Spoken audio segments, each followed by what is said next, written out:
Brandon Lewis is live from the finish line in Albany tonight with more on our top story. Brandon?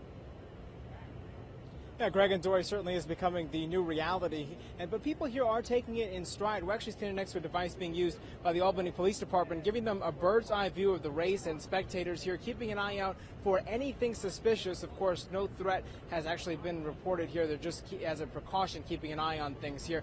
Race security also security is having another impact on the race itself. You can see, if you look down here, race organizers are doing their best to try to corral everyone here for the start time. They're having to do this a little bit earlier this year because police have restricted access to Empire Plaza. You can also see these police officers as they ride around in their motorcycles here wearing yellow vests. That's an attempt to make them more visible. That's a change from years past as well.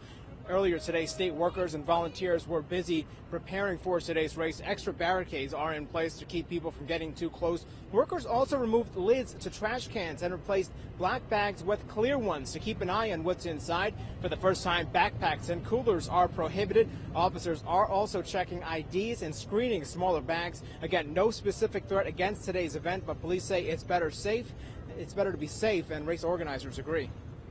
Very fresh in people's minds, so we've increased our security measures for this race.